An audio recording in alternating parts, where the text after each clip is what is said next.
दमोह से बड़ी खबर, जहां जिला अस्पताल में एक बार फिर मानवता को शर्मसार करने वाली तस्वीरें सामने आई है। आपको बता दें कि यहां स्वास्थ्य सुविधाएं अक्सर सुर्खियों में रहती है, लेकिन इस बार दम तोड़ चुकी एक महिला को उसके घर तक ले जाने के लिए शव वाहन तक नहीं मिला। दरअसल मानसपाट निवासी एक महिला को अस्पताल में इलाज के लिए लाया गया था, जहां डॉक्टर्स ने उसे मृत घोषित कर दिया, लेकिन जब परिजन शव को रखकर ले जाने लगे तो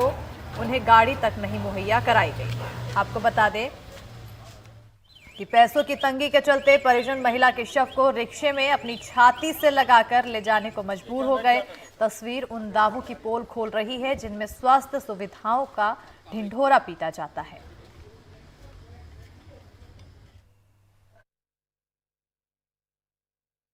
मम्मी को तबीयत भी खराब थी, तो फिर यहाँ दवा के लाए थे, तो यहाँ डॉक्टर ने बताया कि एक्सपायर हो गई हैं, तो अभी घर ले जा रहे हैं। कोई शव वाहन वगैरह की व्यवस्था नहीं? कॉल लगा तो उपलब्ध नहीं आ रहा।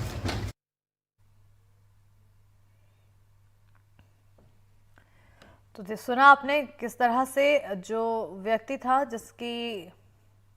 मां का निधन हुआ, वो बता रहा है कि जब वो लेकर आए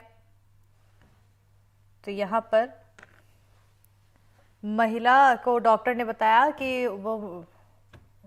अब जिंदा नहीं है, जिसके बाद उन्हें शव वाहन तक नहीं मिल पाया। ई रिक्शा में बैठाकर ले जाया गया शव। ज्यादा जानकारी के साथ सहयोगी आजम खान जुड़ चुके हैं, सीधा रुख करेंगे सहयोगी की ओर। आजम, जो तस्वीरें हम दिखा रहे हैं और जो हमने अपने दर्शकों को सुनाया पीड़ित द्वारा, वो कहीं ना कहीं ये दर्शा रहा है कि स्वास्थ्य सुविधाओं में जो स्वास्थ्य व्यवस्थाएं हैं वो कितनी बदतर अभी भी हो रखी है।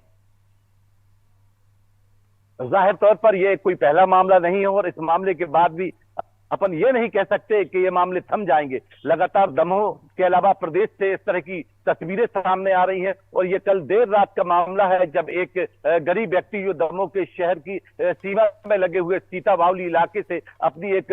महिला जो लगभग 65 वर्ष की थी, उसे गंभीर हालत में उसे जिला अस्पताल में दाखिल कराने आया तो डॉक्टर ने उसे देखते ही मृत घोषित कर दिया। जैसे ही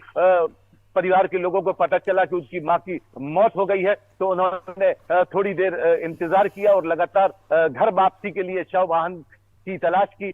और फोन भी लगाए, किंतु उन्हें एक भी शव वाहन मुहैया नहीं हो पाया। खास तौर पे मैं बता दूं कि दमोह में एक ही शव वाहन है, वो भी व्यस्त रहता है और शव वाहन के जो वाहन चालक है उन्हें लगभग 2 साल से वेतन नहीं मिला है और वेतन की भी रेड क्रॉस के जरिए महज 3000 रुपए वेतन दिया जाता है। इस तरह कहा जाए कि दमोह जिले में पूरे शव वाहन नहीं है, केवल जो निजी एम्बुलेंस है वो शव वाहन के रूप में इस्तेमाल की जाती है और अगर किसी के पास पैसा है, धन वाला व्यक्ति है, तो वो प्राइवेट जो एम्बुलेंस करके अपने शवों को घर ले जाते हैं, वरना इसी तरह के साधनों का इस्तेमाल करते हैं। शुरुआती दौर में देखा गया कि ये अपनी जो बुजुर्ग महिला है उसकी लाश को एक मोटरसाइकिल से ले जाने का प्रयास कर रहे थे, तो लोगों ने रोका और कहा कि ई रिक्शा कर लीजिए, तो उन्होंने 40 रुपए में ये ई रिक्शा किया और ई रिक्शा करके अपनी जो मृत मां के शरीर को है वो अपने सीने से लगाया और लेके गए। काफी मानवता को शर्मसार करने वाली ये तस्वीरें दमोह के जिला चिकित्सालय से देर रात में देखी गई। बिल्कुल, काफी मानवता को शर्मसार करती है ये तस्वीरें, लेकिन इन सब के बाद ये सवाल बनता है कि जो दावे किए गए वो दावे कहाँ हैं? क्या स्वास्थ्य विभाग के अधिकारियों द्वारा इस तस्वीरों को देखा गया, इस पर संज्ञान लिया गया, कोई बयानबाजी दी गई? जी, अभी तक स्वास्थ्य के आला अधिकारियों से इस पर बात नहीं हो पाई, क्योंकि ये लगभग देर रात 2 बजे का मामला था। 2 बजे रात के ये वीडियो है। उसके बाद अभी जिला चिकित्सालय में आला अधिकारी नहीं आए हैं और ना ही अभी कार्यालयों में है। एनडीटीवी के एक्सक्लूसिव वीडियो हैं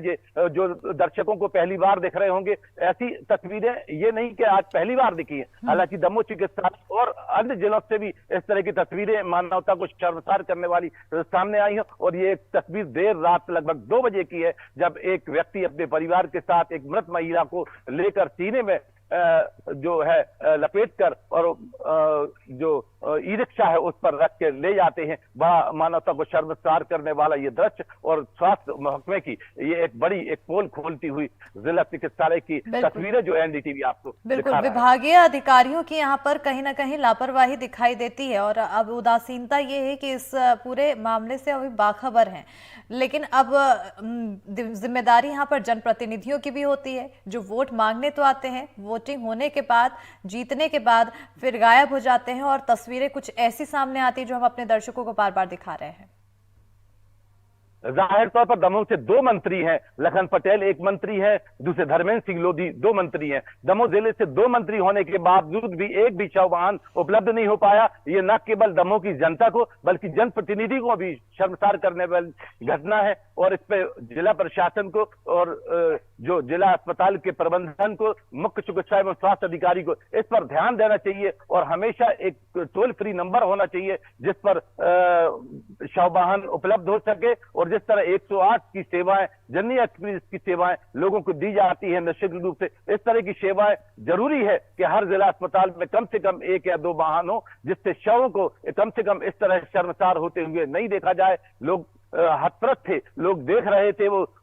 काफी उदास थे कि किस तरह से एक महिला को अपने सीने से लपेटकर उनके परिवार के लोग ले जा रहे हैं। ये वास्तव में बड़ी शर्मसार करने वाली और मानवता को झकझोर देने वाली ये तस्वीरें जो एनडीटीवी पर सामने आ रही है। तस्वीरों को हम लगातार अपने दर्शकों को दिखा रहे हैं और उम्मीद ये की जा रही है कि इन तस्वीरों को अधिकारियों तक पहुंचाई जाए, जनप्रतिनिधियों तक पहुंचाई जाए ताकि आने वाले समय में ये जो परेशानी है, जिस समस्या से लोग 2-4 अक्सर हुआ करते हैं, उनके लिए ये समस्या मानो आम हो चुकी है, वो उससे उन्हें उस समस्या से निजात मिल सके।